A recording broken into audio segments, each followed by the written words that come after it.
Hey there mga my loves, Gemini! Thank you so much sa inyong walang sawang suporta. And yeah, ang content natin for today no, is ating aalamin kung what a new relationship ninyo would look like. Yun, parang ganun, no? So, ano yung inyong magiging new relationship, no? And with whom, no? Personality niya, no? Ganyan, behavior. So, let us see. So, before that, let me just greet muna ang mga new viewers. Hi and hello there sa mga bago dyan. Tuloy po kayo, ko po si Yan, Y-A-N. At sa mga returning na mga subscribers, thank you sa inyong walang sawang suporta. At kung hindi niyo pa po knows, meron pa po tayong other channel, Gemini, no? So, ang link po niyan is nasa ating description box. Meron din tayong available na daily collective readings na ina-upload every day. So, you might want to also check that channel out. Yung link po ay nilagay ko sa description box. So, if you're interested, pwede niyo pong i-check ang channel na yan. So, before we start then, let me just tell you na wala tayong gender dito. Babae, lalaki, LGBT, lahat kayo welcome.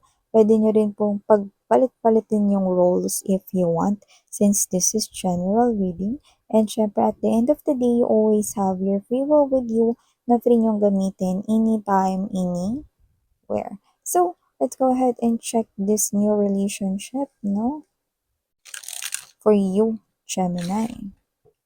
Archangel Michael, thank you so much, together with the angels and guides and ancestors of Gemini. Can you please show me yung new relationship ni Gemini? Cross watchers ni Gemini, may Gemini na placement sa kanilang birth chart or natal chart. Pwede rin po kayo dito. Just take what resonates with you guys. New relationship for Gemini. This person could be already connecting to you. Yung iba naman ay posibleng hindi pa pero papasok pa lang sa inyong life. New relationship. Gemini.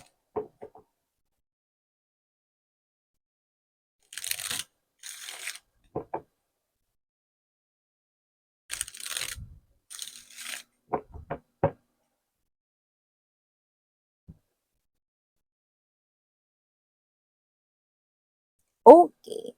We have here the Six of Wands. The Five of Coins. Empress energy. Also have Hanged Man. World card energy. You already have three major arcanas and the Ten of Coins. Wow. Bottom of the deck, Five of Cups, Three of Swords, and we've got permission to look at the next one, Page of Cups.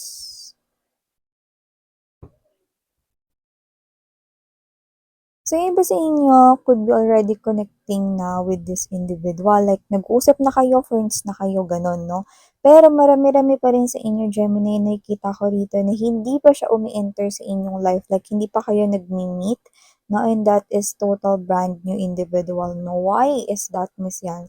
Because dinidil niya pa ngayon yung kanyang ex. Meron pa siyang ex rito na muling makikipag-usap sa kanya, no? At gustong makipagbalikan. But the answer is definitely mag-no siya, ire-reject niya ang kanyang ex-person, Gemini, no? And uulitin ko, ire-reject niya yun, hindi pa dahil sa'yo.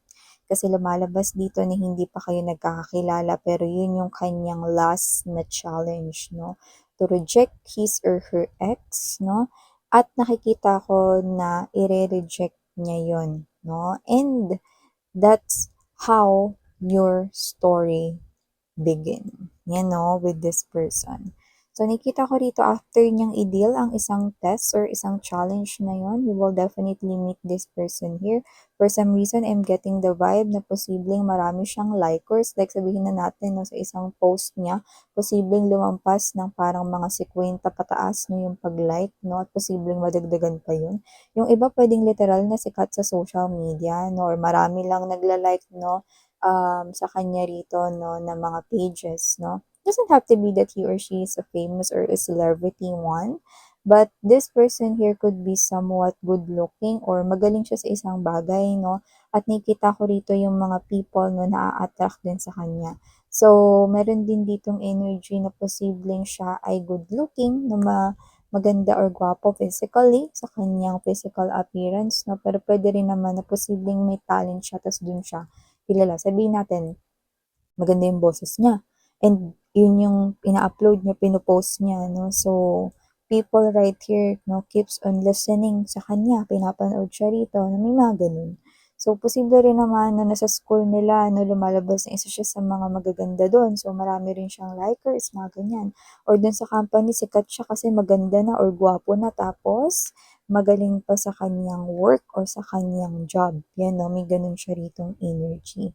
Maliban diyan, nakikita ko rin dito, no, na siya ito ni energy. Ito hindi to para sa lahat, pero yung iba sa inyo, possible na meron na siya ritong anak. Posibleng single mom or single dad ito, pero possible din na kayo yun. Yan. Just take how this resonates, no. Ulitin ko lang, just for few of you lang yung mensaheng may anak. Okay? Pero more likely, ang pinaka nakuha ko rito, there's definitely a new beginning with this person here in love. At possible na magkakilala kayo dito, no, sa isang online. Yan, no. Pwedeng social media platform kayo magkakilala. Yan. So, nakikita ko na more likely online kayo mag-meet nitong person na ito. Okay?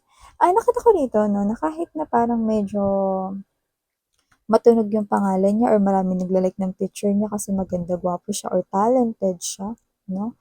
Nakita ko rito, no, na pag aaminin niya na yung feelings and emotions niya rito, medyo kailangan niya muna ng isang lagok. Ewan ko, favorite drink niya ba or alak ito? Parang, ito ay klase ng paborito niyang inumin, no, na parang iinumin niya muna yon bago siya rito magko-confess sa'yo. Yan. Yung iba alak talaga yung nakita ko dito, pero yung iba baka malay nyo naman, bibili muna siya no, ng favorite niyang pearl milkshake or milk tea or baka kape, yan, no, para magkalakas dito ng bumibuelo, no, para magkaroon ng lakas ng loob. Yan yung nakita ko dito. Yan. So, nakita ko dito mga babes, no, people find this person here intimidating, pero pagdating sa inyo, kayo naman yung parang intimidating para sa kanya. See? This person right here, no, kinakabahan siya, no, lalo na kapag nakikipag-usap siya sa'yo. So, ang papansin mo yun, more likely, hindi naman dun sa nangangarag yung boses niya, no, or nagagaralgal, or parang nagkakaroon ng lapses, na parang, ganun. No, na parang wifi na parang nawawalan ng connection, hindi naman sa parang nanginginig yung boses niya, na pero yung iba could be. Pero nakita ko dito na possible na kapag kausap ka niya, hindi siya nakakatingin ng directly sa iyong mata. Every time natitingin ka, possible na umiiwas siya ng tingin. Okay? Hindi dahil ayaw kanyang kausap, kundi dahil shy, nahihiya siya. Yan. At saka makikita at mapapansin mo yun sa kanyang body language niya. Parang galaw siya ng galaw. Hindi niya alam kung aalis na ba siya sa sitwasyon kasi hindi niya na kaya magstay doon because of too nervousness or because too shy siya, whatever yung nakikita ko dito. Yan. So, you see, diba? Even though he or she got the looks and, also got yung impressive background, pagdating sa'yo, nikakabahan siya. Yan. Nikakabahan. So, yun nga, Gemini, na maliban dyan, nakikita ko rin dito, no, na matagal niya na po na naplano ang kanyang future. Yan. So, nakita ko rito na may disappointment doon. Kasi posibleng yung plano niya at first is kasama niya yung kanyang ex-person, no? Pero dito nakikita ko talagang literal na sinashut niya na ang kanyang door, no? Actually, may pag-slam. Ibig sabihin talagang never niya na yung bubuksan, no? And sinut niya na talaga yung door for that ex of him or her na plinano or nakaplano na rin yung kanilang life together. Sana, in the future, pero dito nakita ko na nakikipagbalikan or makikipagbalikan yung ex niya sa kanya rito, no? Pero i-reject niya. 103%. So, nakikita ko rito na kung sino man tong energy na to, no, hindi magiging problema rito yung ex niya. So ngayon nagsisimula siya rito na magplano or baka may nagawa na ulit siyang plano rito for the future. Pero nakikita ko rito na hindi pa kayo kasama dun kung hindi pa ninyo siya nami-meet. Pero once na ma-meet niya kayo rito 'no, nakikita ko rito na masasali kayo sa kaniyang mga magagandang plano, 'no. At isa dun ang bumuo rito 'no ng magandang family or pamilya 'no, sa inyo. So nakikita ko rito that this person here will be so happy to live together with you and with your future kids or children. So nakikita ko rito 'no, na magkakaroon kayo rito ng success sa inyong pagsasama at hindi lang diyan, pati sa inyong katirahan together. At nakikita ko rito 'no, na kayong dalawa tatanda kayo rito pero parehas pa rin kayong sweet sa isa't isa. There's a consistency 'no, ng energy ng sugar tayo rito 'no, nakakita ako ng sugar mga babes. So kung sino man 'tong energy na 'to, this is your sweet trophy right here and you are his or her sweet trophy. Yan, no? Right here, no? So, jackpot yung nararamdaman niya, no? Siya yung klase ng energy, mga babes, no? Na pag dumating ka sa buhay niya, ikaw na lang talaga yung kulang. Kasi may success siya sa trabaho niya rito, oh. Pwedeng permanente na yung trabaho niya rito or may kinakita na siya rito, no? Pero yung iba sa inyo, wala naman tayong age dito, no? Pero kung may age dito at kung older man siya 'no, secured na ang kanya rito 'no, na pinansyal. Pero ulitin ko, wala ritong energy ng, age ha or whatever, kaya naman just take how this resonates 'no. Pero nakikita ko maganda yung financial niya, like hindi niya magiging problema yun 'no. Nakikita ko rin dito 'no, na kung sino man 'tong energy na 'to 'no, this person right here is someone na dadalhin ka dun sa mga lugar na hindi mo napupuntahan pero pangarap mong puntahan. So, parehas kayo rito mga babes 'no, na posibleng mahilig kayong mag-travel 'no, pero nakikita ko kasi sa energy mo 'no, na parang ikaw 'to na gustong-gusto mong mag-travel 'no, yung pera lang talaga yung iniisip mo. Well, you're right kasi kailangan naman talaga yun. 'Pag magta-travel 'di ba siyempre kakain ka, mamamasahe ka ng transpo mo 'no, tapos souvenir pa siyempre para may souvenir ka na galing ka dun sa lugar na yun or sa tourist spots na yun or dun sa country na yun 'no. So more likely nakikita ko rito, this man or this woman right here will take you outside the country 'no.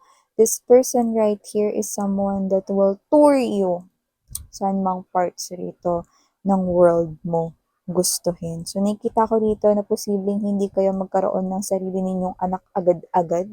Kaya nakikita ko rito 'no, na maaaring mag-travel-travel muna kayo together pero mag-e-enjoy kayong dalawa. Sobra, yun yung nakikita ko rito, Gemini. So, yan. Maliban diyan, nakakita rin po ako rito ng energy 'no, na siya ito na klase ng person dito 'no, na 'wag kang magki-keep ng kahit na anong secret sa kanya. Eh, kasi gusto niya rito maging open ka lang sa kanya, especially sa mga pinagdadaanan mo. Not something na iniisipan ka niyang magsisinungaling ha, kasi magkaiba yung may tinatago sa nagsisinungaling, okey? Kasi yung nagtatago, meron ka lang hindi sinasabi pero hindi mo naman tini-twist yung mga words na yun, kundi tinatago mo lang, you're hiding it because you have reasons. Pero yung pagsisinungaling is a different naman, 'di ba? Kasi when we say nagsisinungaling, parang dinistort yung truth. 'Di ba? So, hindi naman yun yung ibig niyang sabihin dun. Ibig lang sabihin niya rito, wag mong kimkimin kung may problema ka 'no. Hayaan mo na saluhan ka niya or tulungan ka niya diyan na hanapan niya ng solusyon. Yung iba sa inyo, kung hindi niyo siya mami-meet rito sa online, possible na ma-meet niyo siya rito 'no, sa isa sa mga pinupuntahan ninyong lugar, pero madalas. So, posibleng sa trabaho ninyo or around the building kung saan ka nagtatrabaho or baka may kainan na malapit yun sa building ng tinitirhan mo or yung malapit yun sa home mo, may ganun, okey? Or baka dun sa favorite mong kainan na restaurant, yan. The encounter will happen in the place kung saan minsan to madalas kayong nagpupunta, Gemini, no? And for the initials right here, I'm seeing strong letter M, strong letter E, strong letter S. Bakit sabi mo miss yan yung strong letter S, no? Kasi maaaring iyon talaga yung first letter ng kanilang pangalan. Yan, no? Pero just take how this resonates. No? Pwede rin kasi na yung energies ng iba is posibleng may ganyan silang letter at posibleng dalawa yan. Okay? Kunwari, dalawang M dyan. Pwedeng dalawang E. Pwedeng dalawang S. Okay? At meron pang isang letter dito. D. D as in dog. Yan, no? So, just take how this resonates, mga babes, no? And iwan ko sa inyo itong mensahe, no? Sa inyong new relationship. Thank you. Ako po si Yan, no? Nabubulol. Sarang heyo, love and light. Annyeong!